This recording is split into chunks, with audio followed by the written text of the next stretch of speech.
Okay. Hello, my name is Steininger. I'm a money scholar based in Vienna, and I'm chairing this session on the global public-private power nexus. Our first presenter is Chen Li from the University of Hong Kong, and they will present a paper titled Financialized Developmental State, Development Banking, Industrial Policy, and State Transformation in China. You may come up here now, yeah.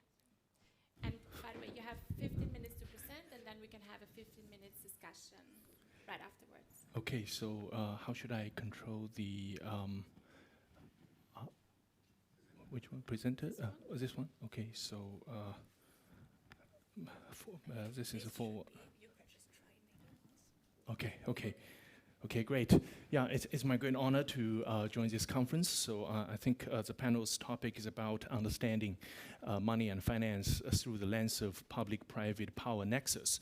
So I'm going to present a case from China, right? So basically how to think about the political economy of China's financial sector through a case of China Development Bank.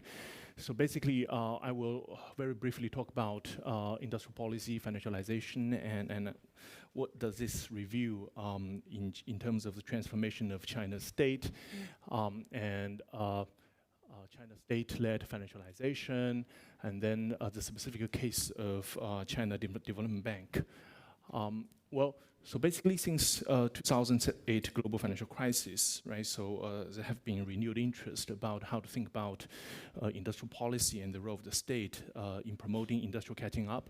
And of course, a central institutional arrangement in this is to understand, is the nexus, right, between the state, financial system, and the industrial sector enterprises receiving the government policy support, right? So the traditional developmental state in East Asia, right, especially Japan and South Korea between 1960s and 1990s. So this is a classic model of the state-led development with the government, with the elite economic bureaucracy, right? So channeling resources through a repressed financial system to serve the state's industrial development strategies, right? And as public financial institutions are a very important component of this institutional setup, right? And then from 1980s onwards, right, the financial liberalization, reform, and or more broadly speaking, what we call financialization, has changed this institutional setup in East Asia. So the conventional view is that financialization, so defined here as the increasing role of financial motives, financial markets, and actors, and etc., have undermined, right, so the developmental state in East Asia. And when we talk about the demise of developmental state in East Asia, it's very much, it's thought that it's very much driven by financialization. So, and the common perspective is that the developmental state in East Asia are transforming towards or converging towards the kind of regulatory state you see, the new liberal regulatory state.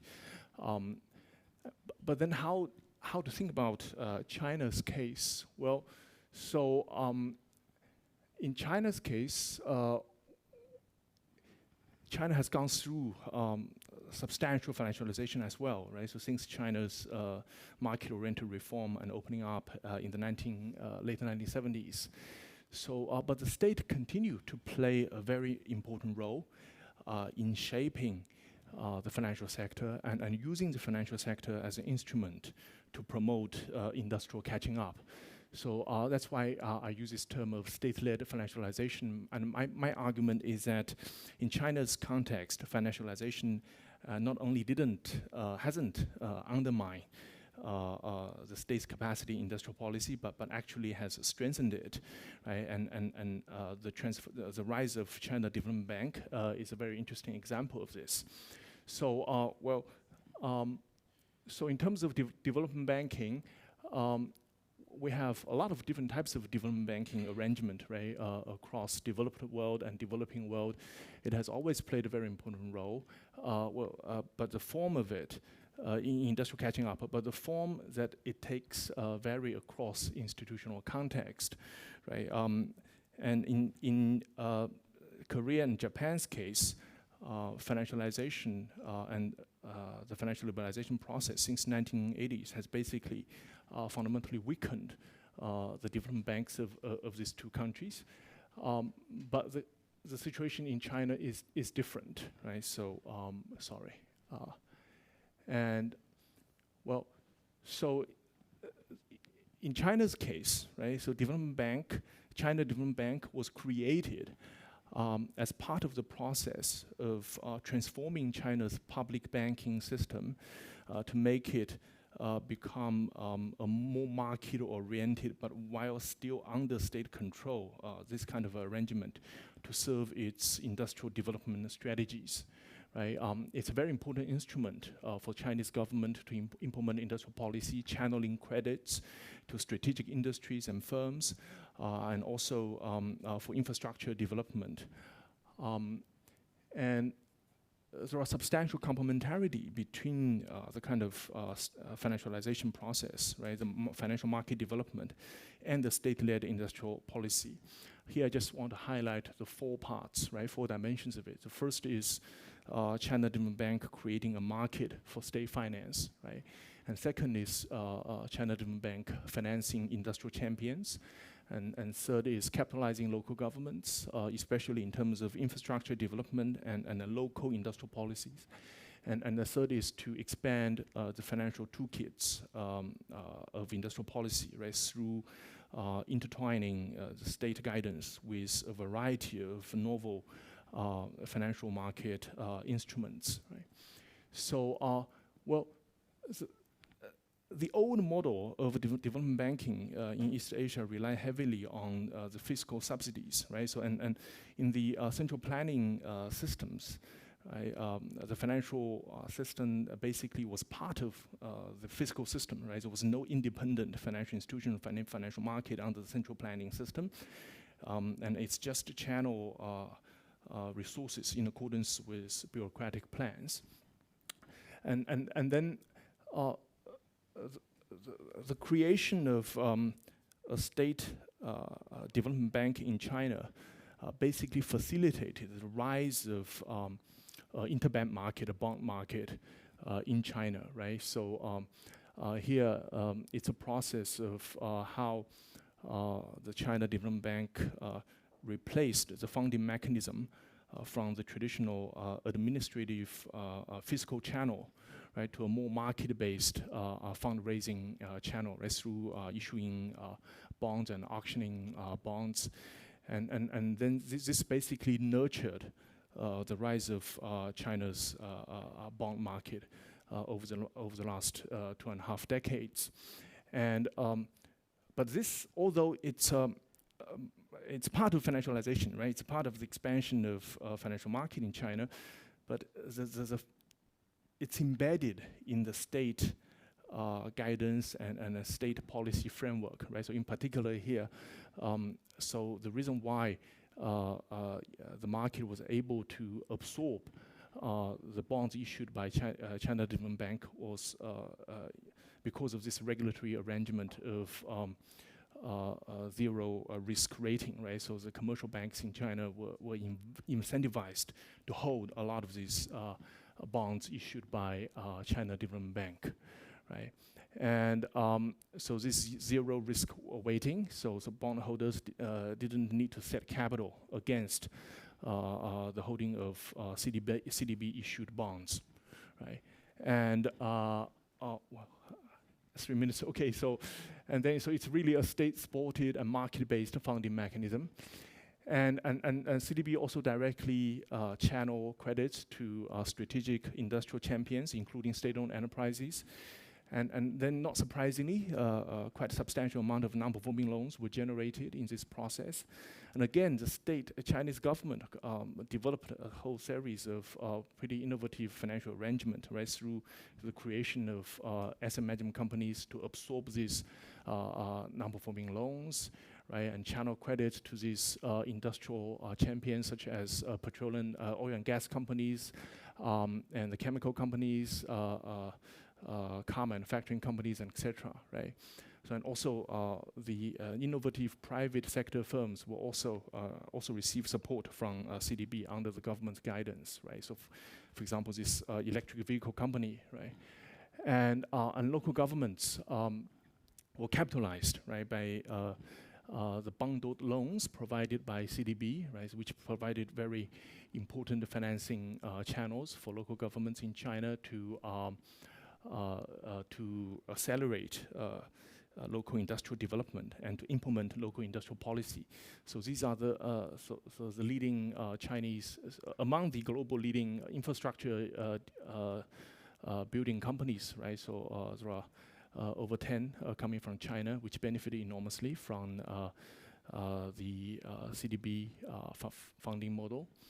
And well, there are some other financial toolkits, right, including the use of equity investment, right, through these private equity funds created under the umbrella of China Development Bank, right, to more innovatively channel funding to the strategic industries, right. But of course, there are also, apart from the complementarities, but there are also tensions, contradictions, and failures, right. So, in particular, so there are sort of competition and tensions between the policy bank, China Development Bank, on the one hand, and those state-controlled commercial banks, right, which think the policy bank, such as China Development Bank, has disproportionately benefited from the state support, and then grab business away from them, right? So, well, in the interest of time, I wouldn't go into the details.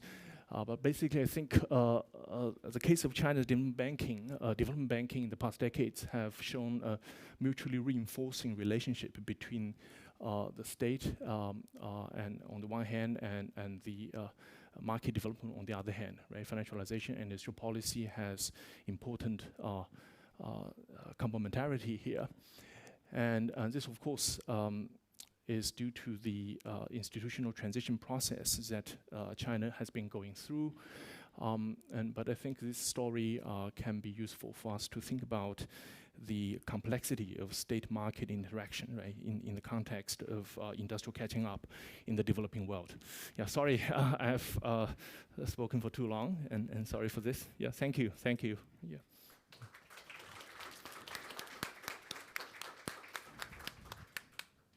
No, perfect timing, actually. Yeah, thank you. Thank you, Chen.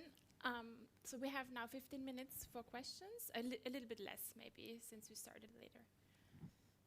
And please speak into the microphone if you have a question.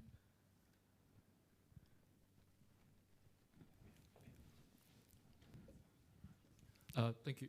I can't really help but comparing the case of China with South Korea. Well, South Korea is known for like a really state-led, even the financialization, but more recently, more historical-based study tells the internal conflicts within the military government. So there was a kind of a technocrats on the one side who emphasized the external relation. So since South Korea was relying heavily on foreign indebtedness, I'm from South Korea, by the way, we invited so many capital from abroad. So the creditworthiness really mattered. So they stress out somewhat prudent management with the agenda of stability and balance. That kind of agenda had directly contradicted with the ideas of a military junta, particularly the interests of rebels, because they were pretty much more about heavy chemical industrialization, and they needed more state development. So, and then, well, there are many stories between those two different conflicts. And what kind of a China, can you tell me any kind of those tensions within the Chinese government? Because I think, well, state-led financialization or industrialization inevitably comes with the issues of external factors. In case of South Korea, it was a foreign debt, but China also might have similar issues. Yeah, should I take the question now? Oh, Sure, yeah, thank yeah, you. yeah. Thank you very much, Dr. Kim. It's a great question. So, I think there are two levels in terms of trying to sort of think about the politics of state-led financialization, right? Also comparing the case of South Korea and China. The first is like the external politics, right, or the international politics of it. And second is the domestic politics or the bureaucratic politics, right, to unpack the state.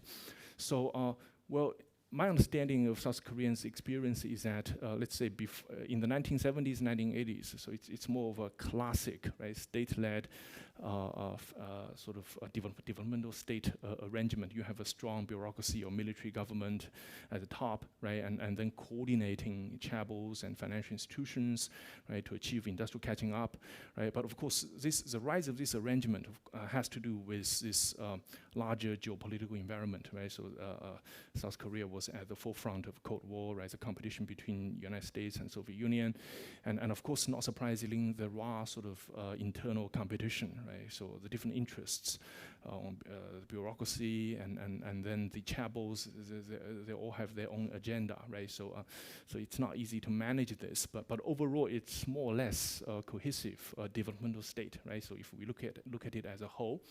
But then from 1980s onwards, after the democratization, and then 1990s, the Asian financial crisis, right? And then because of the debt issue, right? And then South Korea embraced this big bang financial liberalization reform, right? So and then it's commonly thought that the developmental state arrangement in South Korea, so basically declined after that, and also but there are some scholars who think in the last basically since 2008, right, there has been some kind of revival of state-led sort of financial policy or financial developmentalism, but there are debates on that. But the Korean Development Bank is very much part of the story, right? So in the 1990s, so the Korean government basically wanted to basically privatize Korean Development Bank and make it a market-oriented commercial or a financial institution, right? So no longer part of the state-led arrangement. But in any case, it has been relatively marginalized, right, since the 1990s in comparison with the earlier decades' role. Well, in China's case, so yes, there are two layers of politics, right? So, but let me focus on the domestic politics first. So, I think there has been a growing fragmentation of interests, right, within the Chinese state, right? So we need to understand the different sort of interests, the Chinese central government versus local governments, right? State-owned enterprises versus versus the financial institutions, right, and also the private firms. So, well, they are all connected to the government, to the party in one way or another, but they have their different interests and agenda, and they all took advantage of the market-oriented reform processes, right, while also working within the constraints, institutional constraints of China's political setup, right, and then it is in this process we have seen a proliferation of a variety of different kind of a hybrid financial institutional arrangements or practices, right, and that serve different interests. I think, for example, in the interest of time, I would just mention one example, the China Development Bank, right? So, well, it has taken advantage of the state-led financialization process, right, to do a lot of regulatory arbitrage, right, to establish new financial markets, right, to expand its borrowing and lending, and to help local governments to finance themselves in terms of supporting local industrial champions and also supporting local infrastructure development. But some of these are consistent with the interest of the central government. Some of them are not, right? So actually in China, local governments are not allowed to borrow directly. So again, this central government set this institutional constraint out of the concern of fiscal sustainability, right? So so local governments were not allowed to borrow until very recently. And then China Development Bank basically created this kind of infrastructure finance market for local governments to circumvent the regulations set out by the central government, right? So this, of course, Well, so created a problem from the central government's point of view, but serve as tremendous help for local governments and to help local governments to upgrade their own local industrial system, right? So yes, there are fragmentation of interests, and in terms of the external politics, well, one way to think about it is that before 2008, right? So China Development Bank has experienced phenomenal growth in the late 1990s and early 2000s, and then this caused some discontent from other state-owned commercial banks, right? And central government are also concerned about the kind of tight links between CDB and the local governments. So there was a big debate, right? So about whether or not China Development Bank should be transformed into sort of just like a state commercial bank, right? So to be fair to other state-owned commercial banks. But then 2008 financial crisis changed that, right? And then because all of a sudden Chinese central government found CDB as a very convenient instrument, right, to implement financial stimulus program. And later on, in the context of US-China competition and also sort of the larger central government strategy of Belt and Road Initiative and etc., and CDB becomes sort of a natural instrument, right? Yeah, sorry. Yeah, sorry. So I think that's my response. Sorry. Yeah. Okay, thank you. We have time for one more question, and then we have to move on, I'm afraid. Okay, Leon Wanstim from the Max Planck Institute. So this was very interesting. I have just one almost follow-up question. Given that the development bank invests so much in construction, this is a very volatile sector. So can you talk a little bit about how they deal with non-performing loans? Oh, yeah. Well, thank you very much. It's a very important question. So I think I have 2 points. The first point is that, yes, construction and infrastructure development accounts for a big portion of CDB's loan portfolio, but they also lend hugely to energy, right, and to advanced manufacturing. And these sort of balance the portfolio, so on an overall sort of basis. So that's my first point. The second point, in terms of non-performing loans, there was a big accumulation of non-performing loans up until late 1990s, early 2000s. And the way they dispose these non-performing loans initially was, again, by the central government intervening directly. They created some vehicles, as I mentioned briefly earlier, created a separate financial asset management companies, right, to take over non-performing loans from China Development Bank. So that's one thing, but not all of these non-performing loans. So secondly, they did a lot of swap, debt equity swap, right? So they turn those non-performing loans into equity stakes into those industrial companies, and as it happened, right? So China experienced pretty good growth after its WTO entry in 2001.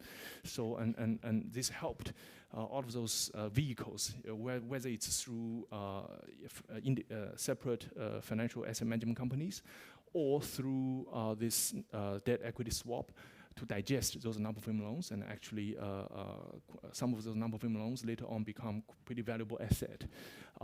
So and then it is in this process over time, China has managed to create a non-performing loan market. So now there's a more market-based sort of a solution to digest non-performing loans. So there are a lot of state commercial banks, state-owned commercial banks, state-owned asset management companies, and state-owned investment funds, right, to buy and sell these non-performing loans, right, offloaded by China Development Bank and also other state-owned commercial banks. And then some international funds, they're also interested, right? Oaktree, for example, try to sort of get into this market, but there are some regulatory sort of barriers they are not entirely comfortable with. But over time, I think this is a rapidly growing market in China, non-performing loan market. But again, it's heavily scaffolded by the state, right? So not only by regulations, but also through industrial policy, right? And again, this is a part of my story of state-led financialization, right? So yeah, thank you. Thank you. Yeah, thank you. Great. now move on to Florian Penz from the Vienna University of Economics and Business. And you'll be presenting a paper on property, credit, and monetary sabotage, an institutionalist framework for conceptualizing contemporary capitalism. Thank you. Can you tell me after 10 minutes, maybe? After 10 minutes? Yeah, so I know when to speed up. Yeah, hi everybody. Thanks for having me. Very briefly, I'm a PhD candidate in socioeconomics from Vienna. I want to write a sociology of inflation, but turns out to do that you have to get a grasp on money. And as I'm sure you all know, that's a notoriously difficult topic. And I'm writing this paper together with Sabine Frerichs, who is a professor in economic sociology, but like mostly she's doing sociology of law. And after a while, we discovered that it actually works together quite well, money and law. And we want to write that, so it's very much work in progress for a special issue in theorizing contemporary capitalism. So in a nutshell, we argue that old institutionalism, as brought forward by scholars like Veblen, Commons, still has something to offer for us to theorize contemporary capitalism. Now, before I go on, I should mention that there is one book, I think like from 10 years ago, which is called Sabotage, the Hidden Nature of Finance, which tried to do that kind of already, and we argue that we can kind of expand on that. It's by Nesvetalova and Palan, I think. And from old institutionalism, we're borrowing or we're trying to reactualizing this concept of business sabotage. And secondly, we argue that this framework of business sabotage, this idea can be integrated with a relational power-sensitive approach to both money and law. And this is kind of like our working thesis, what we claim, which is kind of provocative. I hope you will kind of believe me more after my presentation. We argue that business sabotage in contemporary capitalism takes the form of monetary sabotage, where powerful central nodes of the monetary network use legal means to restructure the monetary infrastructure for pecuniary gains. I hope it will become more clear. And what we basically do, so we don't have like a lot of new theoretical ideas. We just try to present a theoretical framework, a theoretical synthesis of these old institutionalist ideas. And like point one is what I'm going mostly to present to you now, introducing some key concepts, and then our idea of money and our idea of the law. And in a second step, and this is where we are not that far by now, we try to empirically illustrate that this theoretical synthesis makes sense, and try to argue what monetary sabotage by legal means actually could look like. And at the end, I will sum up and try to explain again more abstractly what we mean by that concept. So why old institutionalism? Well, first of all, capitalism, I will go into these points in more detail in a second, but the view capitalism as a monetary system, so they start in the sphere of distribution, present us with an evolutionary framework, and we mainly draw on Thorstein Veblen's theory of business enterprise and Commons' legal foundations of capitalism. And we argue, as I said, that this is consistent with a relational, power-sensitive understanding to money. And there we draw a lot of the sociology of money, post-Keynesian economics, which has a lot of overlaps, but also legal institutionalism. Yes. So Veblen argues, in contrast to like the orthodox economics of his times, but also some Marxist economics of his times, that the price of things is more substantial facts for the key actors in capitalism than the things themselves. And as I said, like this is kind of a different approach to what Schumpeter calls the real analysis of orthodox economics. And for example, Nigel Dodd kind of argues that there has been this production bias in orthodox economics, also to a certain extent in Marxist economics. Now I know that there are a lot of like different views on Marx on money. I don't know, for example, a new book by Stefan Eich, which is very fascinating. I would politely ask you to believe us for now that there is this kind of production bias in Marxist economics. We can discuss this later if you want. But that's why kind of we are intrigued by old institutionalism, because it starts with money. And it starts by looking at, okay, who are the main actors in this system? It's the capitalist business enterprise. which has come to the conviction that money values are more real and substantial than any of material facts. And so while there is a dialectical relationship for them between sphere of production and sphere of distribution, Veblen especially argues that capitalist action is motivated by money values, which dominates material values. And this idea is captured in this dichotomy of industry and business. And while at one hand there's the business enterprise, which for institutionalism, for this strand of institutionalism, is kind of the master institution of capitalism, is after quest of profit in pecuniary terms, has a lot to do with the liberal institution of ownership. So Veblen writes a lot about ownership and how it came, how it developed over the years. And it's about power and control over production. And in contrast to that, there's industry, which is kind of the material framework of modern civilization, which is an integrated social and holistic process. And for us, that's like conceptually quite nice because it sidesteps a lot of theoretical problems with factors of production, what is capital, for example, I don't know, Sraffa's re-switching problem or the transformation problems in Marxist theory, stuff like that. And for Veblen, production is like this holistic process, and business enterprise is able to profit from that because it extends control over it. And you can think about this like maybe in Polanyian terms, that industry is what provides us with the social provisioning system process, and the social welfare depends on the social provisioning process, and this is disrupted by pecuniary motives and by the business cycle. And this is like where this legal right to sabotage comes into play, and Veblen says ownership confers a legal right to sabotage. Yes, I'm going to move on now. So when Veblen is writing about this, and also related scholars, it was about like the big industrial capitalist enterprise, and he says, well, they are making profit, they're profiting off industry by firstly restricting the output, and secondly controlling also direction of industrial development and technological progress. And they extend their control in breadth over markets, but also in depth in a certain market by the use of loan credit. Now, for those of you who are interested in that stuff, like in the history of economic thought, it is argued sometimes that like this Veblen chapter on loan credit reappears in Fischer and then reappears via Fischer in Minsky and Tobin, so it's a similar argument. But we thought, okay, what about business sabotage and financialized capitalism?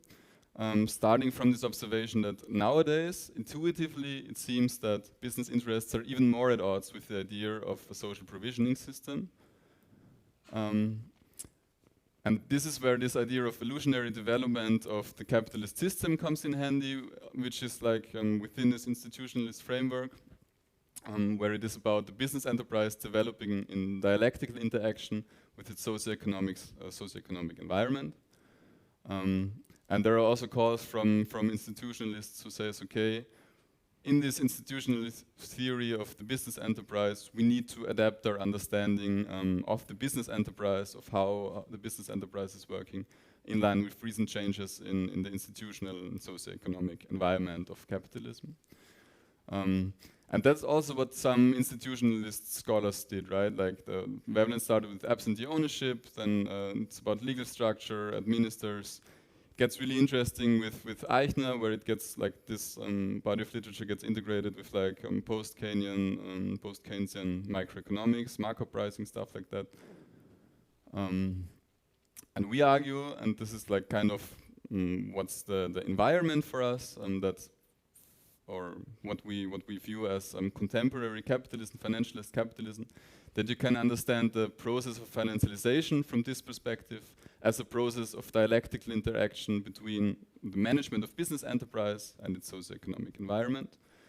I won't go into details in that. It's basically just a sum up of financialization literature, but on the one hand we argue there was a changing institutional environment, and on the other hand, changing management of the business enterprise, shareholder value capitalism, Minsky called it money manager capitalism, stuff like that.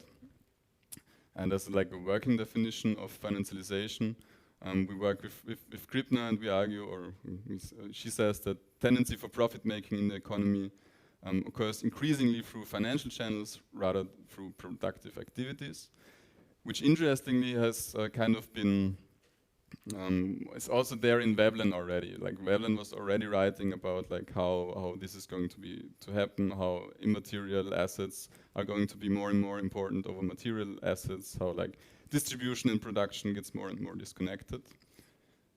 Perfect. Kind of perfect.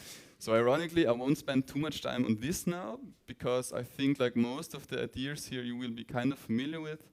Yeah, maybe briefly. So from this, we argue that, okay, well, today, like money and credit is much more important for the business enterprise, even more important than in Veblen's times. And our understanding of money and credits, like theoretically starts from credit theories of money, and from like sociology of money, money as a claim against society, as a set of social relations, which are hierarchically organized. So, I don't know, there's a difference between high-powered money, there's a connection to authority, to the state, and to near money, mainly drawing on people like that you can see here. And we also draw a little bit, though we're not yet already that sure if we really need that on like French institutionalist school on money, because it allows us to argue that like money is this collective medium of social cohesion, and not like a simple technical device as in orthodox monetary theory, and it is subject to mechanisms of power. And Dillard argues that already for Veblen and for Commons, money was this strategic institution, and it is important like who controls it. And from Aung San, we borrow this idea, which we find quite useful, about like money as an interdependent complex network of credit-debt relations. So keep that in mind. And we also argue that it is essential for coordinating the social provisioning process, or to come back to the Veblenian stuff, to industry. And then the question arises, who has the infrastructural power over modern money, and what are the means, the mechanisms of control? And then we come to the law. So we come a little bit like, or Sabine comes from legal institutionalism, build a lot on commons. I'm going to not spend too much time on that now. But interesting for us is that like from this, especially from Pisto's legal theory of finance, that works quite well with this theory of money, right? Like you can also see financial markets as an interdependent complex networks of IOUs, of contractual obligations, which are regulated, not deregulated, but rules are made, legal rules, but they're made by certain actors. And this is now the part which is, like in my opinion, very shaky yet. We try to take all these theoretical parts and try to empirically illustrate it. And we argue that, 2 minutes, perfect.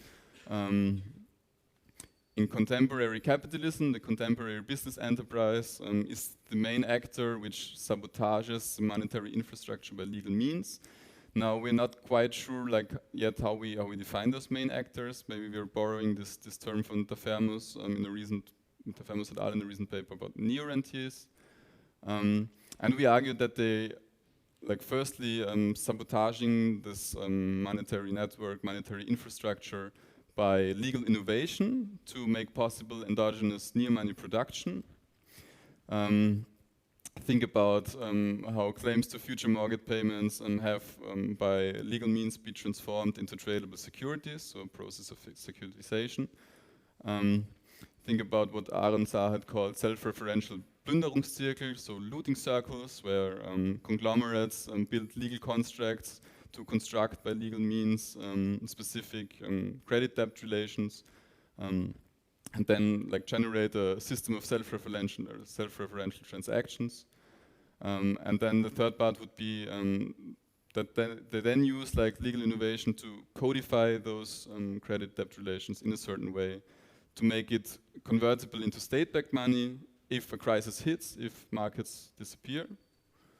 And all this is done in a very opaque and alchemistic way so that nobody gets what's actually happening. All right, do we have still time? Probably not, right? 30 seconds.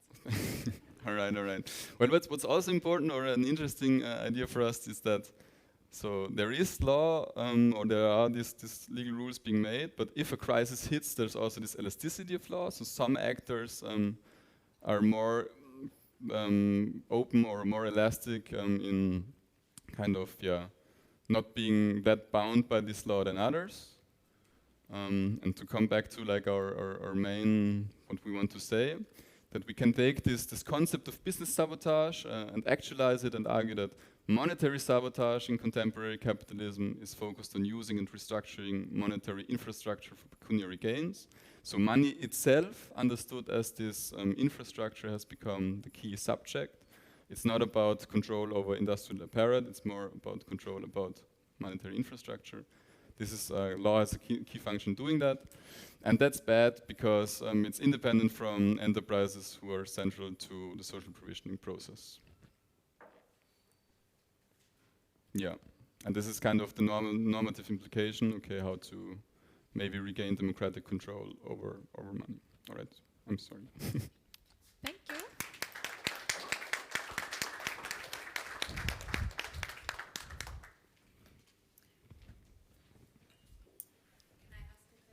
Sure.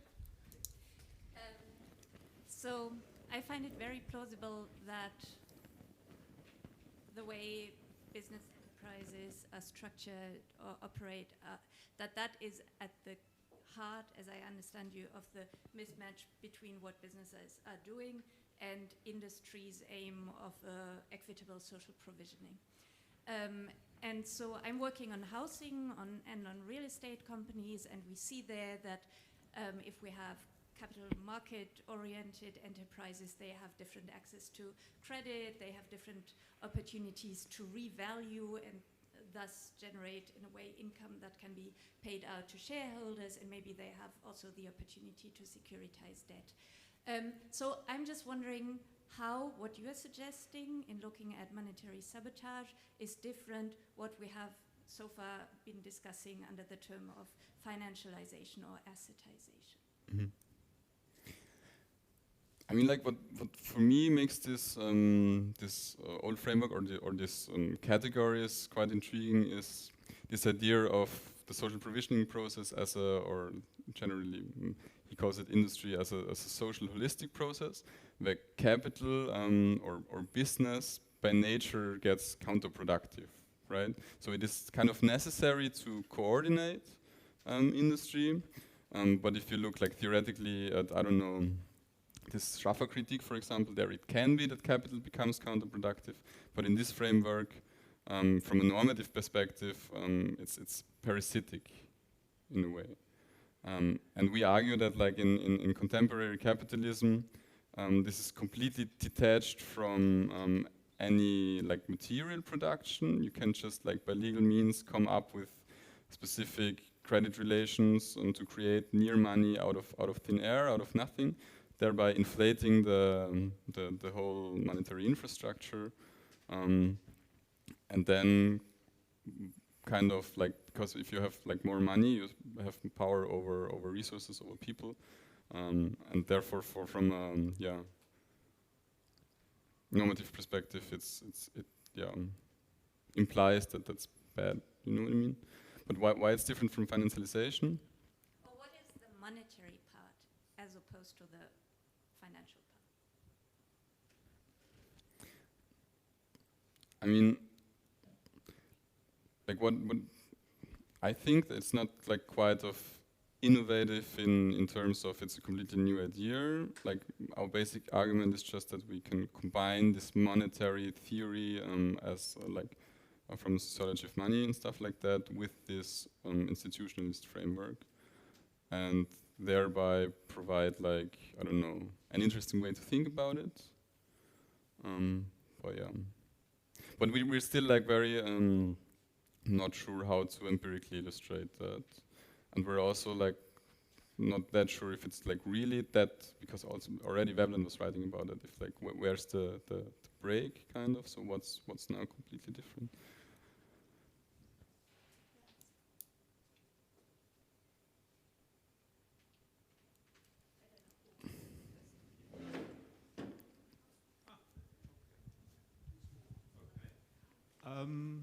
Armenhaus, GCF, Berlin. The last sentence reads, regain democratic control over the network of credit relations. That implies that there has been democratic control. I wonder how that looked like, what you mean with this statement. Yeah. I mean, one example which comes up a lot is like the post-war like credit guidelines in Europe that, I don't know, I think it was in France that banks had to, in their endogenous money creation, had to provide or create a certain amount of credit for building stuff, actually, for building new houses. Like, I'm not an expert in that, but that could be an idea. I think it's also in Aaron Saar's book at the end, where he argues that, well, we can try to control endogenous money creation, or at least for certain purposes, because there's, I'm not sure it's called, there is this effect, like, it makes a difference where money enters the system, right? Cantillon effect. I don't know. So maybe we can control that. But yeah, you're right. I mean, like, it's hard to come up with solutions.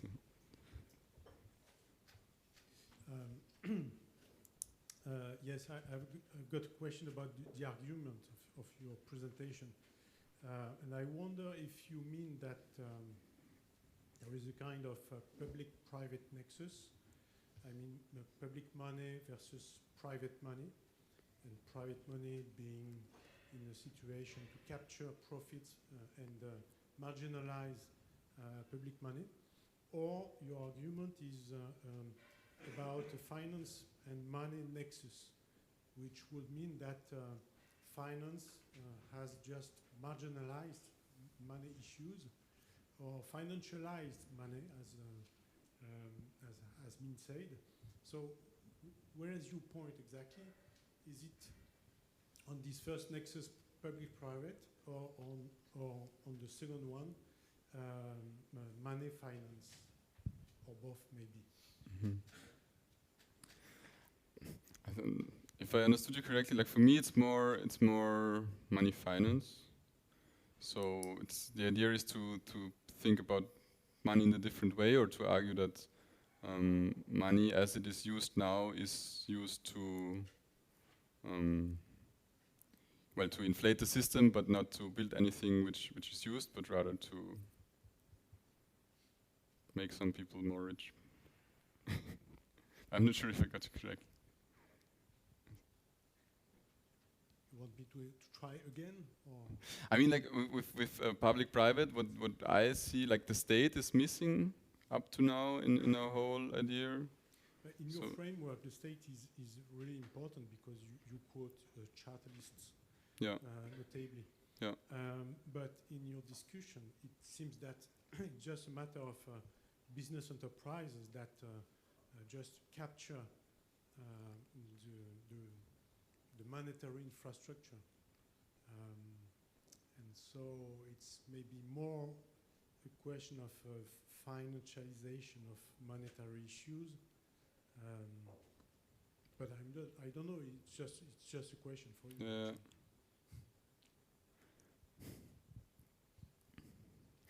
Yeah. I mean, like with the state question, and also with like how the monetary system is organized. It's always like for us, how we want to integrate the state is like kind of this hybrid system, right? So there are interests in the state which also profit from that, or when you think about, I don't know, BlackRock and the Fed working together, stuff like that.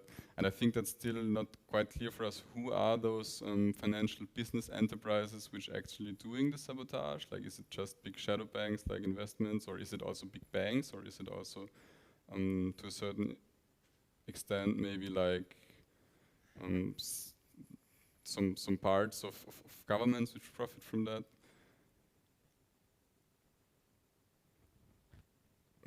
Maybe later. Yeah, thank you. It's really interesting presentation. So the literature, international relations about financial statecraft and monetary statecraft, right? So the use of monetary and financial infrastructure to achieve the state's or whatever entity's policy goals. So I'm wondering, so let's say, for example, the use of sanctions and counter-sanctions in financial areas. So, in your use of financial sabotage, it's more about kind of using the control to sort of maybe there's a negative side of it in terms of the sabotage or destroy or sort of, but I wonder if there's a positive side of this, right? So in terms of the mechanism that you have discussed in terms of using this control, right, to enhance or to sort of create or construct, right? So vis-a-vis sabotage. Yeah, thank you. If there's a positive side of it, I mean, I think what that kind of implies, but it's also like an argument which I think is in Ingham, for example, that like in technical terms you can do a lot with money. It's always a political question, and if it's possible to like use the law in this way to come up with specific credit-debt relationships to finance specific stuff, you can also like do it differently and finance, like, I don't know, green transition, stuff like that. So maybe there's a positive message in that, but ultimately it's a question of power, I think. Good morning, good afternoon. I want to ask something about the role of a central bank digital currency. If in your construction the central bank digital currency or the planned digital euro may perform a role, it might be a role for the state, or no? Thank you. Central bank, I haven't thought about that, to be honest. Digital currency, maybe. I mean, like with central banks, interestingly, we're writing a different paper in central banks, like with another person, and there is always the argument, like especially during the last 30 years, it's quite tightly connected in terms of the power structure with financial elites, at least I don't know, in England and the US and stuff like that. So, boy, yeah, I don't know.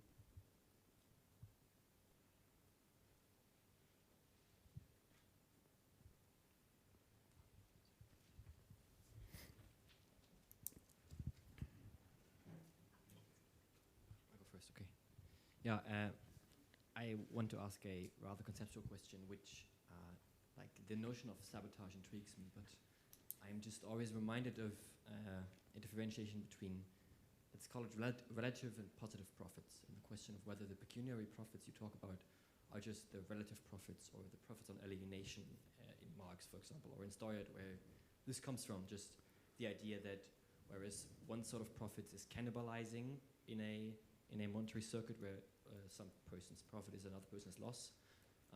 Whether this is just the notion of monetary sabotage presented in a different gown in a way, but then the underlying question is that in the Marxist framework there's also the notion of positive profit, which is the profit of industry, which is the notion where this is where surplus comes from.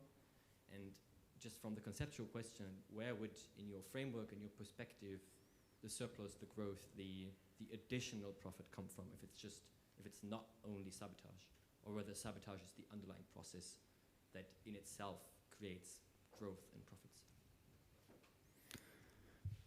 I mean, it depends what you understand, like under growth, but like empirically, like there is this, I don't know, like especially near money exploded since the 70s, right? But inflation was kind of stable, and also like growth was kind of stable. So the money has to go somewhere. And I think, like in our framework, the idea is that like it increased inequality simply, and it's not productive. Yeah. And then, like one question which came from a Marxist colleague of mine, maybe related to that, is like if they're not ultimately sabotaging themselves if they're doing it like that, because ultimately, in the end, maybe like industry and social provisioning matters, and if they're not like ruining the whole system for everybody. I don't have an answer for that, but yeah.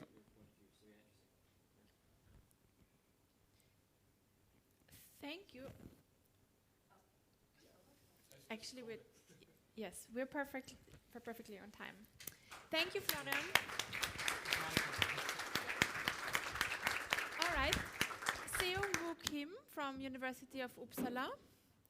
You're presenting a paper titled Inequality, Development and Economic Sovereignty, the Global South, Social Democrats and Alternative Visions of the Post-War International Monetary System from 1960 to 1964. Very long titles, all these It is papers. indeed. Well, first of all, I'd really like to express my gratitude for this opportunity to present a history paper to those of social sciences and the legal studies. So I'll try to a little bit tweak my own topic, because if it's a history conference, I'll have to go very detailed, but I'll get straight to the point, because you're social science people. So this project started as my own problematic standing as a historian of finance, which we tend to kind of follow what financiers, capitalists think. But after the 2008 crisis, I struggled with how can we address the growing inequalities, not only in the domestic economy, but also the global world.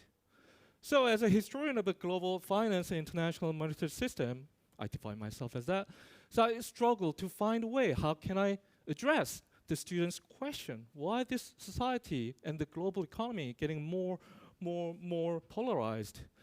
And I come with the idea that what about we challenge the idea of Bretton Woods, that's a kind of a conceptual idea.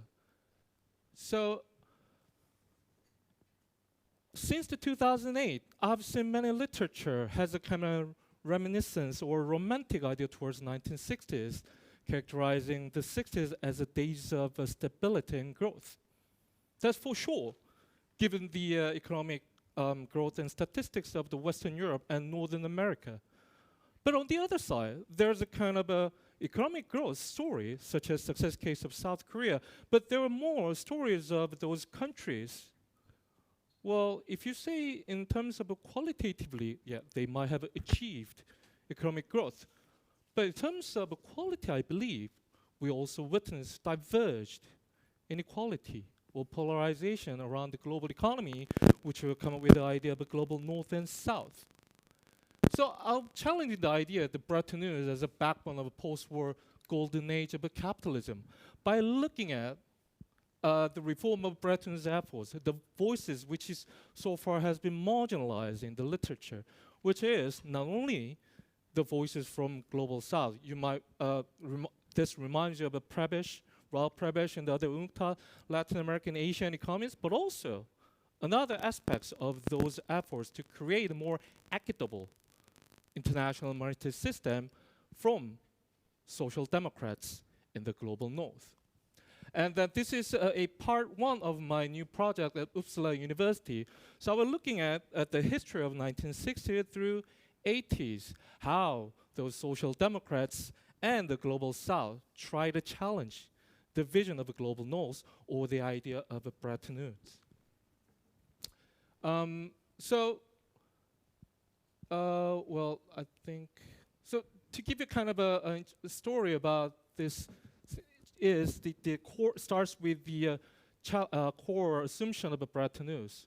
Bretton Woods is created as a gold standard, gold exchange standard, where the U.S. currency assumes a very important position as a reserve currency. But by the end of 1950s, with the return of convertibility, the global economy had faced what they call the Triffin dilemma. The global economy was relying on the liquidity provided by the US dollar. And with more US dollar circulating outside the global economy, there was a suspicion towards the growing amount of US dollar held by foreigners. And according to the rules of the game of Bretton Woods, what if those dollar holding countries, such as France, knock on the door of the US Federal Reserve in New York, saying like, okay, change this your dollar into gold. With the decreased amount of US gold holdings, which literally back the value of US dollar, the investor, they say, might be concerned about the credibility and confidence in the dollar. Therefore, the Robert Triffin, a Belgian US economist, said it's in dilemma. So that dilemma with the ever-growing US payments, international payment deficit, the central bankers around the world gather to discuss how can we address the issue with the idea that there's no going into the floating exchange rate. That's the 1970s. We're talking in the 1960s, where still the central banker has a belief in the gold. So they kind of reckoned that the rigidity of a gold standard was at issue, and they threw out various proposals at various meetings. That's kind of a standard history. But there were other side of the issues of Bretton Woods that we call the left wing or the global south called the rigidity of the gold exchange standard. So it was in 1961, Socialist International observed that the many primary products exported from developing countries show extraordinary big short-term fluctuations. A sudden fall in world price of raw materials or foodstuffs can therefore have a disastrous effect on the foreign exchange earnings of a developing country and may entirely dislocate its economy. So unlike the advanced countries, those countries in the global south who were most likely primary commodity exporters had a kind of a dual problem. They need to export. But at the same time, as the newly independent states, they have another goal to develop their economy, marching on the path of industrialization. What they're supposed to do is not the Arab empire. So they needed to import advanced machines, technology from the global north or advanced countries. So they kind of faced perennial balance of payments deficit. So in order to overcome that kind of issue without resorting to deflation was securing enough liquidity from the world economy. We have an issue at this point where the interest of Western Europe countries diverges with the global South. Because in case of the global South, they needed constant really flows of capital so that they can finance their payments deficit or finance industrialization, which means they need more and more dollars in realistic terms.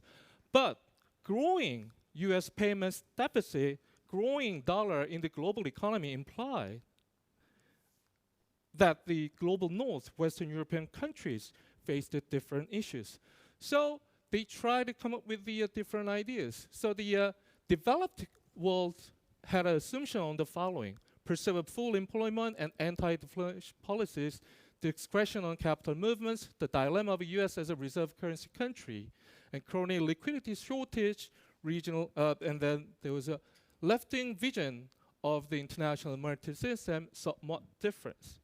Whereas the developed country, mainly the central bankers at G10 meeting, had the concerns about the transatlantic ideas, how we can address growing balance of payment deficit of a US economy. French had a very strident attitude asking the US to introduce deflationary policy.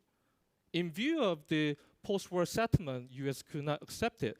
That means growing unemployment, which is suicidal for politicians. On the other side of the game, the left wing had a visions of the following: how can we, by using the international monetary system, which was the set of rules agreed by the countries at Bretton Woods, how can we address the growing gap in income between developed and developing world? So here comes the kind of a still marginalized voices that deserve the historical attention. That in case of United Kingdom, Trade Union Congress and the Fabian Society, all those scholars on the left wing had pretty much spent a great deal of time discussing ideas. How can they come up with a different vision of a Bretton Woods which will address what they perceived problems of the global economy?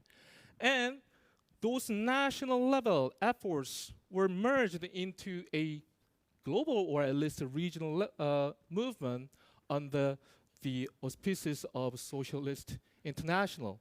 So here's one example. In 1964, there was an expert group of the Socialist International convened by those political leaders And they commissioned economists and the social sciences to find out the functional defects of the non-planned systems.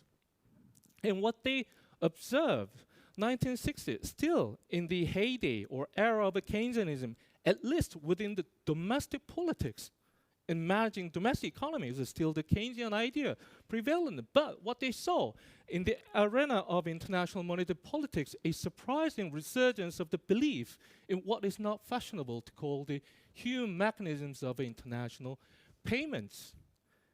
In this rule of the game, it was always the developing countries who will get the negative impacts the most, because they were ones with the growing number and amounts of a payments deficit. According to the Hume mechanism, they were forced to introduce deflation. So, 5 minutes, okay. So they said that they also observed that the present attitude of central bankers and financial authorities, the financier of the world, practically enforced a return to the pre-war gold standard. And Harold Wilson on the world liquidity mentioned the following, pointing out the rigidity of gold exchange standard. The Bond Charter of 1844, the Victorian bankers developed a credit system which enabled internal liquidity to develop pari passu with the expanding trade. The internal monetary system was freed from the thraldom of gold. We are still at the gold bullion stage of evolution. So he kind of pointed out or challenged it, kind of ambivalence or contradiction in the management of a national and international economy. So we don't have time. So, but there were many proposals. Well, I can use the opportunity of a coffee breaks and dinner to give you explains about various proposals. It not only came from the British or European or American economies, but also came from India, Tunisia, Israel, everywhere. They all come up with the different visions of a Bretton Woods. But those radical plans, in view of the European central banks, were marginalized owing to the central bank's skepticism. And they resort to the surprise, to the idea of a human mechanism again. And there was an institutional sort of a segregational fragmentation. Every time those developing countries try to put their fists on those clubs of central bankers of G10, they were always marginalized. There were ideas submitted but rarely accepted. And there were exceptional cases of Britain and Sweden. Because I'm Uppsala, I have to study the Swedish case as well. But their social democratic vision was quite interesting to observe, because on the domestic politics, Sweden was a strong social democrat, but at the same time, Sweden was a member of G10. And there was a kind of an interesting discussion between the politicians and the central banks. But I can't really cover that. And there was another plan that I would like to introduce you, is with the Horowitz plan, a plan by Israel's central banker. So the issue kind of moved on to how to raise the money to assist or fund developing countries' need for capital. And the Horowitz plan says like, well, if the developed countries can't afford aid from their public money, let's raise money from private capital market in Europe and the United States. But the plan faced a very stringent shackle of post-war settlement. So a case of the United States, in 1963, it had to introduce capital control because of concerns of balance of payments. French said, if you do not handle this, we will literally cash in the gold. French actually did. And by the way, US government was so upset about de Gaulle's policy, they internally tried to create a dollar block pulling French out of international monetary system. And the UK suffered its own problem of a sterling crisis of 1964. So it had to follow the opinions of its own creditors of European countries. And continental Europe, they were also afraid of capital exports. So they kind of, in the private market, because they were worried about the balance of payment deficit, which might bring into detrimental impact on their full employment policy on a domestic front.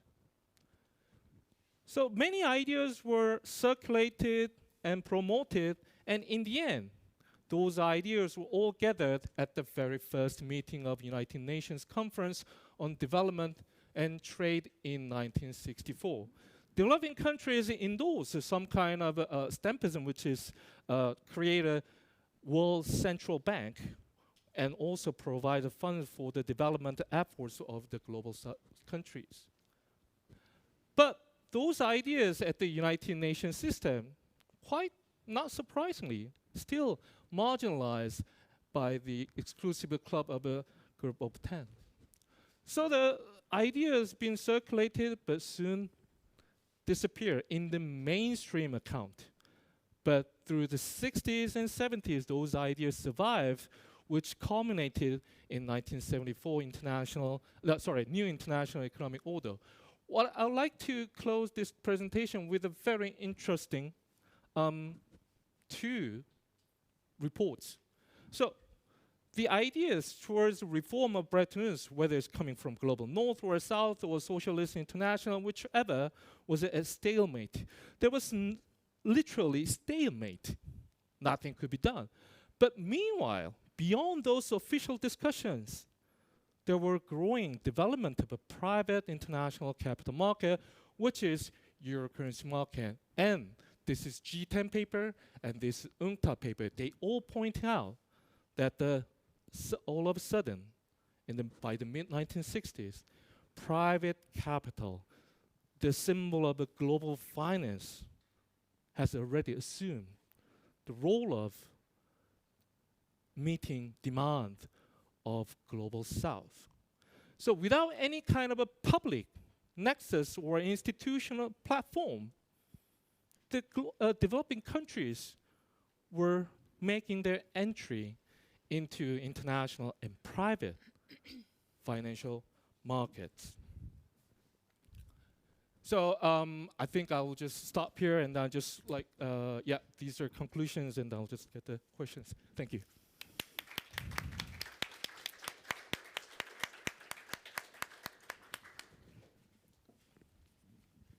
Yeah, thank you, Dr. King, for your really insightful presentation. So my question is, at the Bretton Woods conference, right? My understanding is that there used to be debates, right? So John Maynard Keynes has his proposal, and then Harry White has his proposal, a different proposal, and eventually sort of American proposal sort of was accepted. And then what's your analysis of, let's say, in a counterfactual scenario, if John Maynard Keynes' proposal was were accepted, right?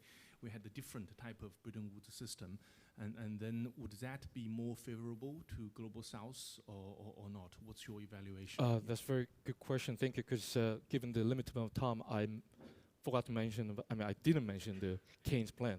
So in the original plan by John Maynard Keynes, he proposed a clearing union, de facto a world central banker to settle down the issue. And then in the clearing union vision of Keynes, there was kind of some solution towards the issues of the 1960s. Therefore, many of those left-wing intellectuals' plan for the reform of Bretton Woods incorporated Keynes' idea of a clearing union. In that way, Keynes also deserves some kind of a intellectual origins of those discussions at the UNCTAD and beyond. And also, more recently, I think many of you already have read Helleiner published a book a while ago, Forgotten Origins of Bretton Woods, where the interests or voices of other countries, China, Australia, India, were vested but literally marginalized. And there's also a recent book by Martin Thornton, published last month, and then it also provides you a great deal of a detailed account of how those voices of developing countries were there and then marginalized by the power politics of great advanced countries. Thank you. Do I have to turn it? It's okay? Yeah, okay, thank you. I'm originally from Argentina, which is the reason for this question. Have you ever encountered in all the files that you've checked proposals for countries to adopt dollars, well, euros didn't exist, but you know, a hard currency? Dollar, sorry. Yeah, proposals for countries in the global south to adopt the currency like US dollar, or to go into a bi-monetary system. So the use of two currencies. Unfortunately, I have not come across with the idea of a dollarization or the currency, but Me neither. I just wanted to know if you had. But there was a proposal by Nicholas Caldo and others of a commodity reserve system, where the instead, in the place of gold or other hard currency or national currency, why don't we introduce banana, cocoa, other kinds of primary commodities to be a reserve currency? That would be a perfect solution. Because the more the primary commodity producers produce more of those primary commodities, the more liquidity there will be around the globe. But this kind of a commodity reserve system sounds quite, for some of it, obnoxious or like ridiculous. But if you read the report by Caldo, which was submitted to 1960 UNCTAD very first meeting, you will understand the background and behind. Because the gold exchange standard had the dilemma of allowing a national currency to be a reserve currency. That would inevitably incur political problems and dissents. The case is French.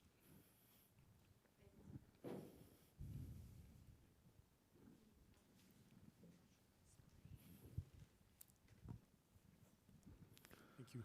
Thank you for your presentation. With regards to proposals, you mostly talked about northern intellectual proposals, left wings, but northern. And in your presentation, in your paper, you talk about the global south.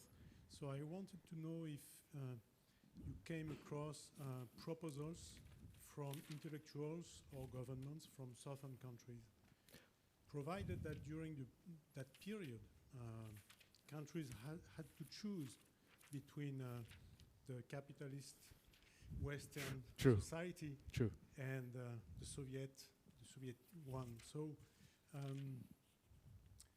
I wondered if there were proposals coming from southern countries. Yeah, I'm looking at my notes. This is my archival notes. And I have a case from Tunisia. And, well, Horowitz plans Israel, depends on how you categorize Israel. And there were also the reports of India. And those kind of reports was submitted and published repeatedly, not only in the 60s, through well into the 70s. So I had a great visit to UNCTAD UN library. It's a really shame. I spent 4 years in Geneva, but that was my first time, which was last February. And I've read and seen and collected a great deal of those proposals from African countries, Latin American countries as well. And then, if I may add about the kind of choices those developing countries had between, capitalist or the other types of economic system, this is why the Socialist International really wanted to offer a reformed version of a Bretton Woods to the developing countries. So their idea of the early 1960s, at least within the Labour Party of the United Kingdom, was this: those planned economies are exhibiting a much better system. So we need to provide like a fixed version of a Bretton Woods so that those countries will not move into the planned economies. So there was also kind of an interesting Cold War understanding of the left-wing intellectuals in Europe.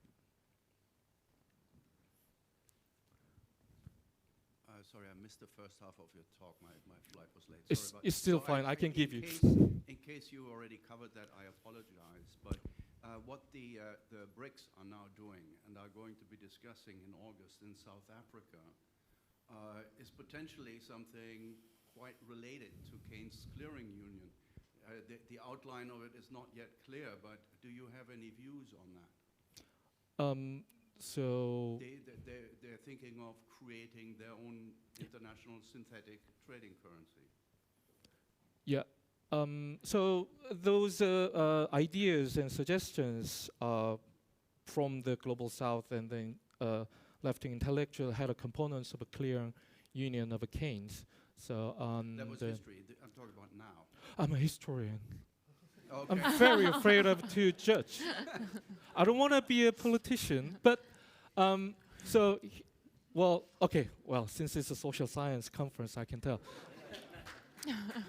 So, my kind of I think I understand why they want to create a kind of that union, because they want to avoid or to minimize the impact of their own dependence on the US dollar.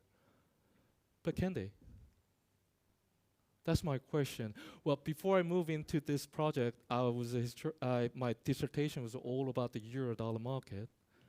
And after 4 years of my experience, I kind of have a conclusion that the dollar was invited.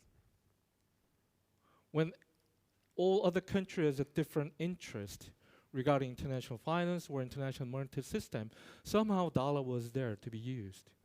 So I think the key is like how much they can decouple their relation with the dollar will be the critical for the success of the BRICS, the new proposal. I will certainly take a look at the proposal and come back to you, because I need to know the details. You know, the devil's always in the, okay, I'll let you know. Thank you. Can anyone take a photo of me? I need to send it to my wife. Very good. Great, thank you. My wife doesn't believe me. I found the linkage that you draw between the developing country debt crisis in the 80s and your story quite intriguing. And if I may say that, I think that is actually a much more convincing framing of your talk than the general inequality problem, because I think that's where really you say something specific and new. Can you say maybe a word on the global central banking idea? Because it seems to me, I mean, the gist of the proposal would imply that a global central bank, wherever it would be located, would be buying up the currencies from these developing countries to provide them with dollars so that they could essentially import. And that would mean this central bank would accumulate these currencies with unknown exchange rate risks.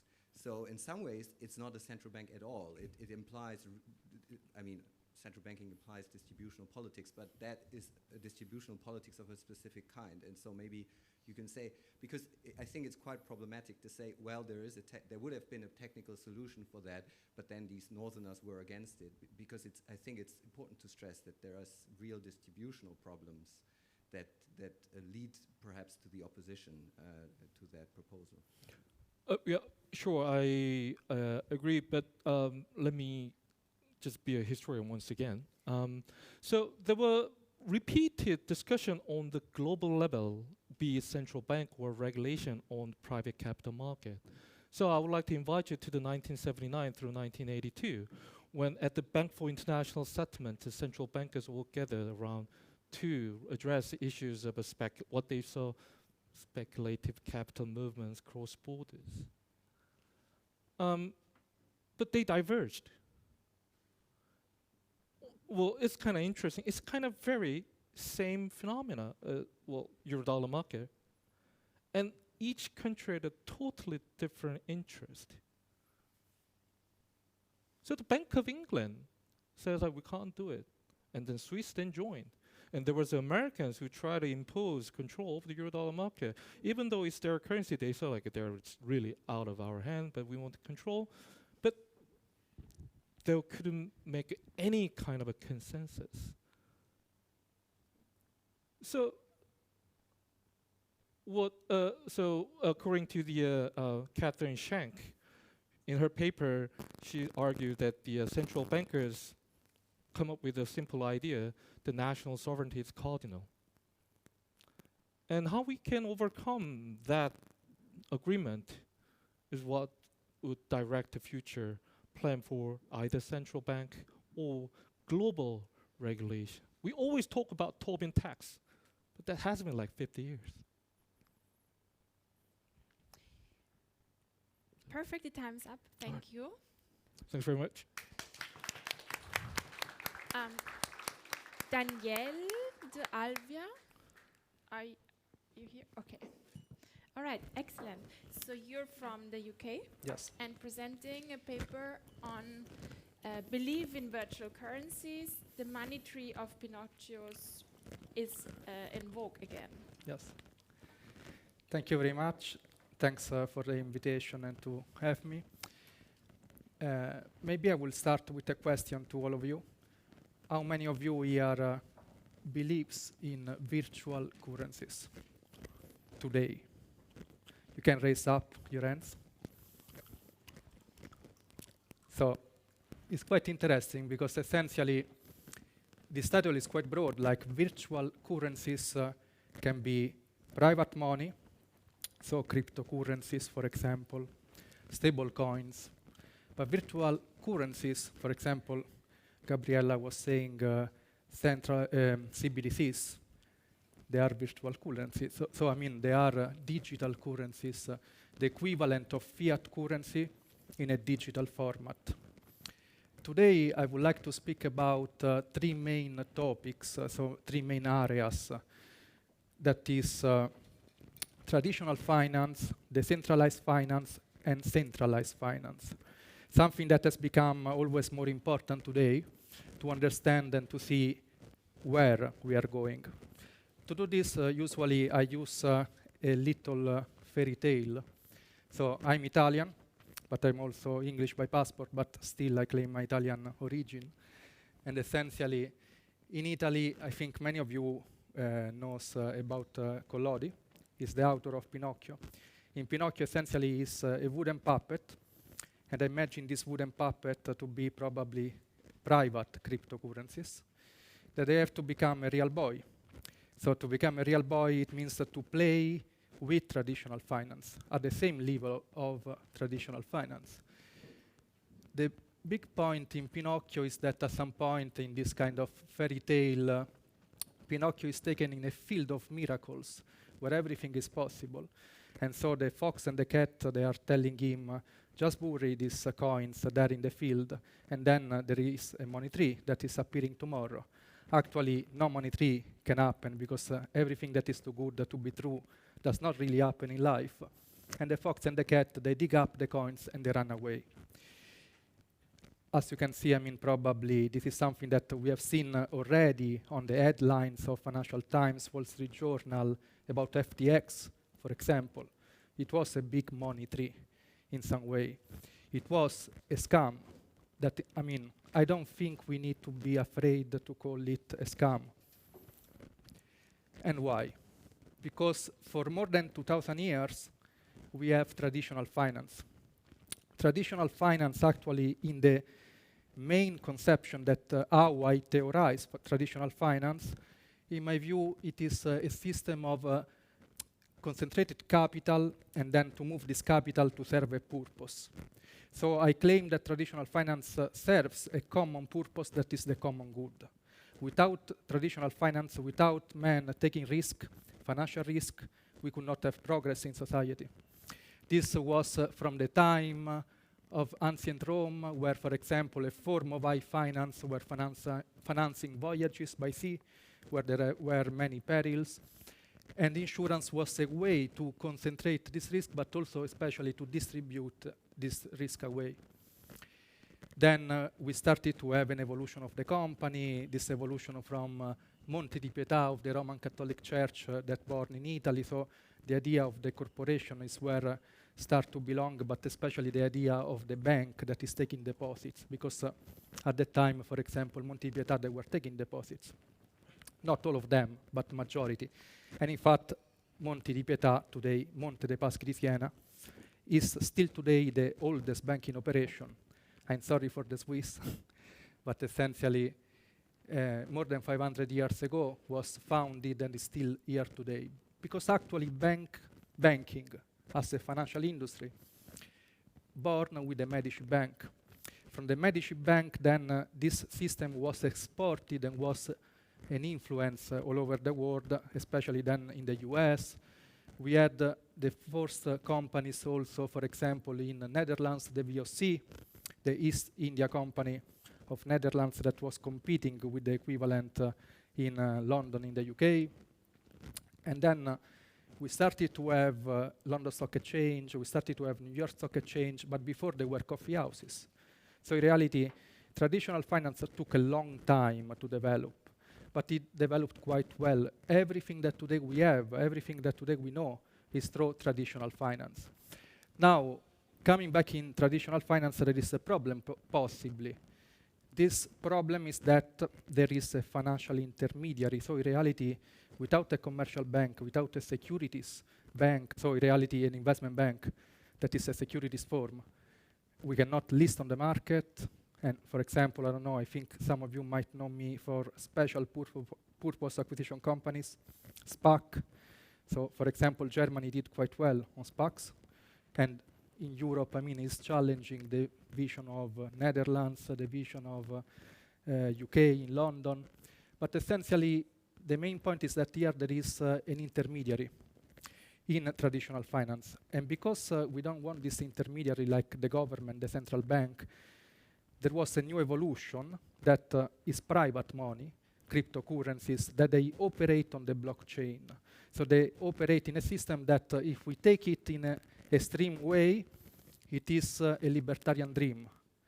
Although this dream, in fact, is not really to happen.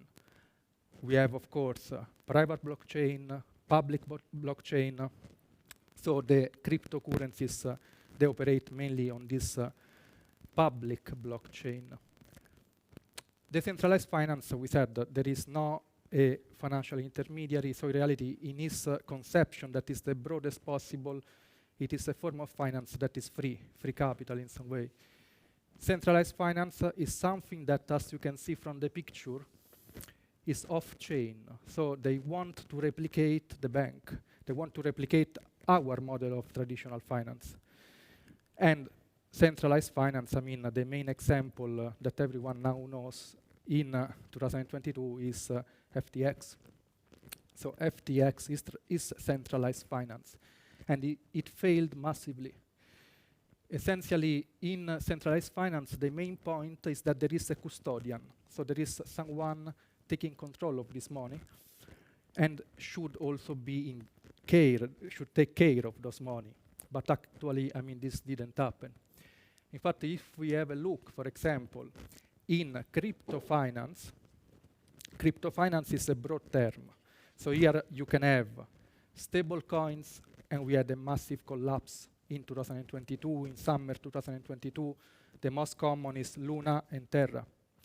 So that collapse started to raise some doubts in the regulators, saying if all those money are lost, essentially, and all these individual investors that they were investing in stable coins are losing money, we need to do something. We need maybe to impose capital requirements, liquidity requirements. We need to extend the regulation of traditional finance to decentralized finance, to centralized finance, like even today in the US, they are debating, the Securities and Exchange Commission is debating a new possible way to regulate decentralized exchanges. FTX, as we said, collapsed, and that is an example of centralized finance. The IMF, International Monetary Fund, they find out actually in their last report, the Stability Financial Report, they found out that there was a systemic risk in crypto finance. So once FTX collapsed, and even a little bit before, because there was already a problem in stable coins, at that point, in late 2022, other crypto firms, they started to collapse and to fail, to file for bankruptcy. BlockFi, Voyager, Celsius, those are more a sort of crypto banks, they call it. So they really want to replicate our model of traditional finance. But what they do is that they tell to customers, deposit in my bank, and I will use all these proceeds in some way for an high return for you. To do this, of course, I need to invest in very high risky investments, securities, and then it turns out that if, for example, the value of a cryptocurrency is starting to depreciate, at that point in time, the system can collapse. And in fact, we have 3 failures here. And then, as a last remark, of course, traditional finance also is not exempted, essentially, from problems. The March Madness in 2023, SVB, Signature Bank, First Republic Bank, we needed to, in some way, save those banks because they provide the common good, as we said. Capital requirements, in the US, they want to raise these capital requirements. I don't think it's the solution. That was a problem in SVB or traditional interest risk mismanagement. Probably I would advise more liquidity tests and new stress tests for banks, traditional banks. This is something that you can find from BIS in Switzerland, in Basel. Essentially, those are the 3 takeaways how we can regulate crypto finance. So, or we ban it, or we contain crypto finance so that in reality does not contaminate traditional finance, or we really regulate crypto finance. To regulate crypto finance, I don't believe is a good idea, in the sense that at least to extend the rules that are from traditional finance to crypto finance, it means that we put crypto finance at the same level of traditional finance. So in reality, also then there is even the point, who is going to save this time the next FTX? Will be the central bank. But if you have a lender of last resort, you should have also more obligations on the other end. So the possible point should be, in my view, to apply existing securities regulation to crypto finance. This can serve as a sort of de facto ban. De facto ban because essentially every crypto forms, in reality, I mean, will never complain or is very unlikely to complain already with those rules. So indirectly is a de facto ban. Although financial regulators, I mean, they must regulate financial innovation. They must be aware of it.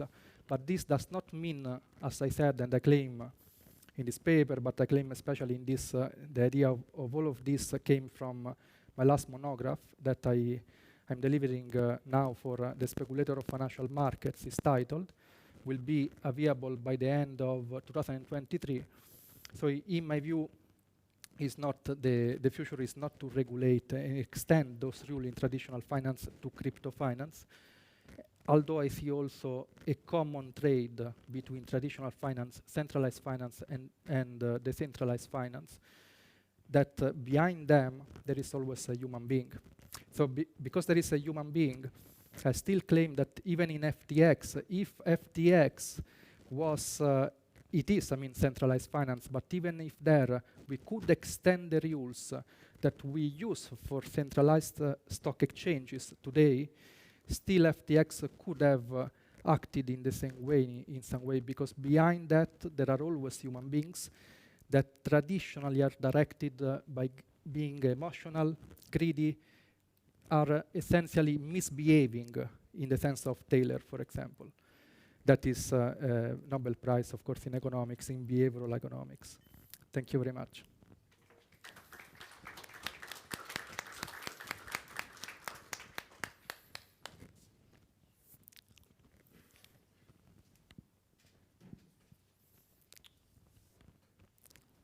Some question?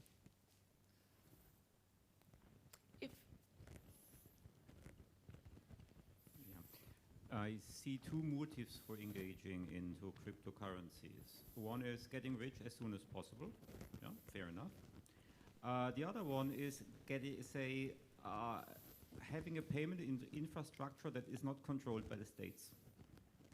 That is quite a different motive. And of course, if that ever gets serious, states will try to outlaw that. The question is, can they really suppress it? If yes, okay, done. If no, there might be a future for cryptocurrencies in the big future. Yes, exactly, very interesting question. I think personally that There is one point in cryptocurrencies and decentralized finance that is useful. Even in London, especially, is debated is blockchain. So as I said, blockchain can even be private blockchain. So if we see, for example, what happened in the UK end of 2022 with the mini budget reform and the pension fund scandal, impossibility to cover the margin calls, and so the Bank of England had to intervene, the possibility to tokenize the assets on the blockchain would have gave in some way given a possibility to pension funds to cover that margin calls in a quick way, rather than going to traditional models that are not governed by smart contracts. So the industry, actually in London, financial industry, is looking at blockchain, but is looking at blockchain for this kind of facilities, as a facility to assist traditional finance. Today, as I said in the paper, in the slides, crypto finance has a future, but still not yet. Still today is more a sort of gambling. It's more a sort of Pinocchio finance. So a sort of finance where I promise you a high return, but I cannot give you this high return. I try to challenge the traditional system that, I don't know, if we go in a commercial bank, it's not generating a high interest rate, the money that we deposited in the bank. And so essentially this is what I see. I see that there is for sure a future, but should take another road. For example, central bank digital currencies, they might be also a sort of solution to private cryptocurrency schemes, for example. So I believe in some way to monetary sovereignty in the state. Otherwise, I think there might be more disorder, more chaos, essentially. So that traditional dispute between chartalist and metalist. So I'm more on the chartalist in this way, like the school of good art and so on. Yes.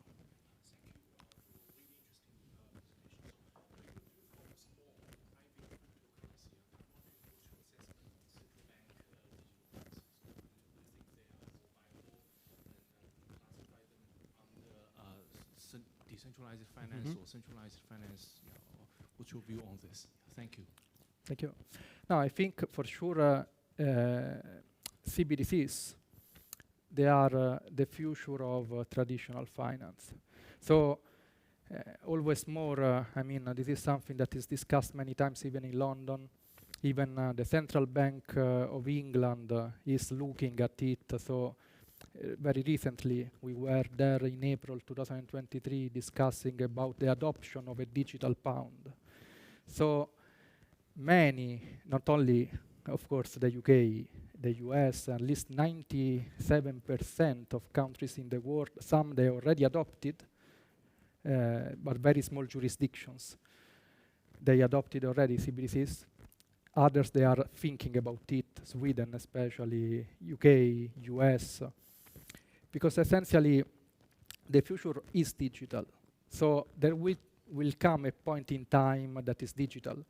The only point that also the Bank of England is taking, and not only the Bank of England, also the major central banks, is that we need also to care about people. So in reality, if we think about a disabled person today or a person that is quite old, in reality might find a difficulty to use a digital wallet. So for sure, one stance for now that is adopted universally is to try to keep both systems of cash, legal tender, and also the digital currency.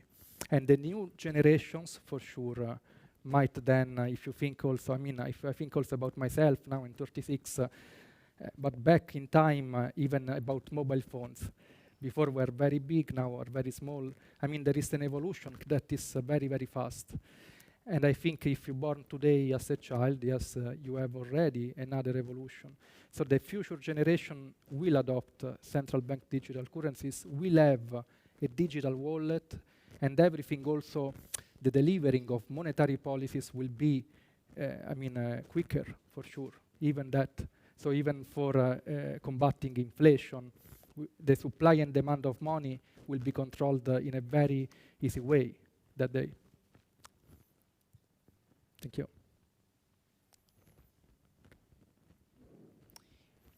I can ask a question. Yes, of course. I'm surprised that you refer to crypto as money or even finance in the broadest meaning of the word, because to me it's just a marketing scam. Wouldn't you? So you wouldn't agree? Yeah, essentially, I mean, in my book, I say that, I mean, in my view, cryptocurrencies, if we speak about currencies, only that. So it is private money. So it's not public money, it's private money. So there are two kind of conception, but it's not money in the sense of a means of exchange, because even cryptocurrencies, not everyone can accept that as a payment. So I believe that, of course, I mean, in the definition of money, they are not money, are not the traditional idea that we have about legal tender. Even because if we think about legal tender, I don't know, El Salvador has adopted the possibility to have Bitcoin as a legal tender, but not every other countries. So I don't believe, yes, I mean, in this for sure, I don't believe that they are money in traditional way, but I believe that they might have some functions of the money if they are accepted also to be accepted as a means of exchange, for example. Store of value, for example, no, because the value is fluctuating so much, for example. So I see that there are difficulties. I think that between the two theories, chartalist, that I think monetary sovereignty is public money, and metalist is metalist. Essentially, Bitcoin is within the metalist theory, that essentially the money itself, it has a value itself under the metalist theory. While chartalists, they think that the value of money is only through the state, because I'm issuing the money as the state. So in this way, I see money in Bitcoin. I see them through metalist theories in comparison, as opposed to chartalist theories.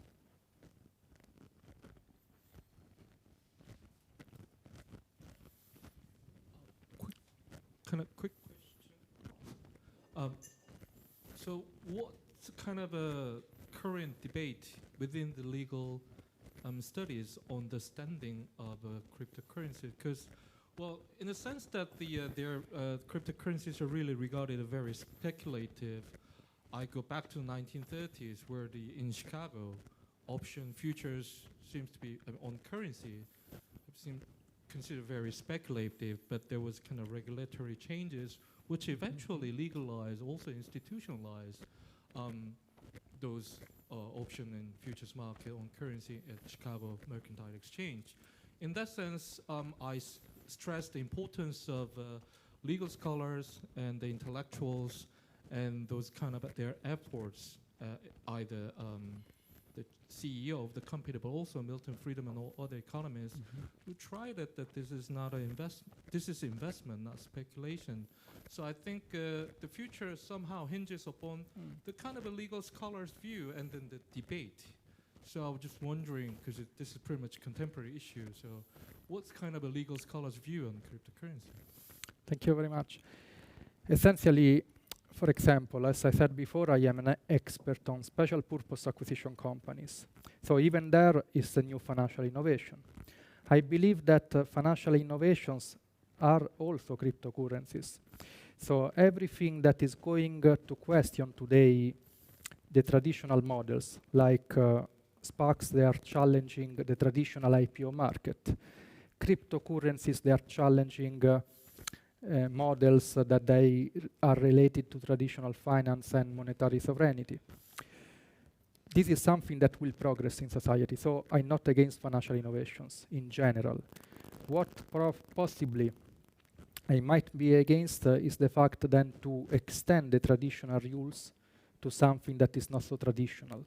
So possibly maybe can be to design specific rules for them that is not modeled on something that is not new but is old, that is traditional finance.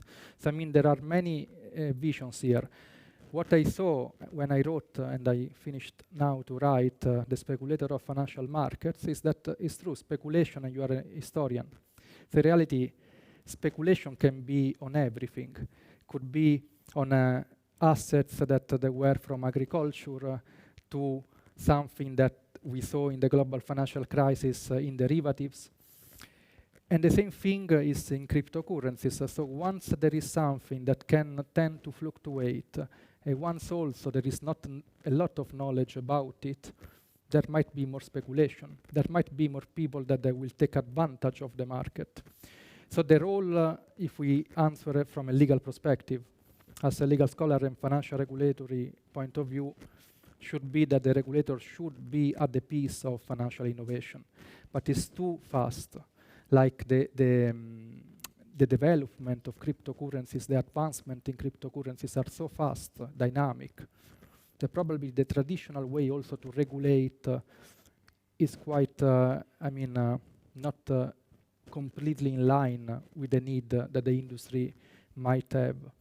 So possibly we might find a way of collaboration. This is also something that the Bank for International Settlements, the IMF, they are working with, is the collaboration. It's something that is to share views, to cooperate. And that is something that, yes, we discussed even recently in the Bank of England, essentially in London, with the IMF, with the Bank for International Development. So essentially, cooperation is key in those matters today, rather than going in a single direction that maybe is too tough, because maybe we need to ban cryptocurrencies, but to ban is even not possible 100%. To contain also is not possible, because how you can contain in some way something that is developing so fast. And maybe to regulate would be, but a regulation that should be in some way with the fact that if I impose rules, I impose also obligations on you. Thank you. More questions? Or Isabel, you want to say something? I think there are no more questions.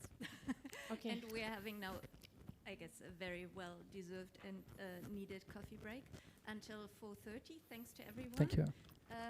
Yeah, and then 4:30 you come back either here or upstairs, go upstairs to the reading room, whatever you prefer. Thank you very much.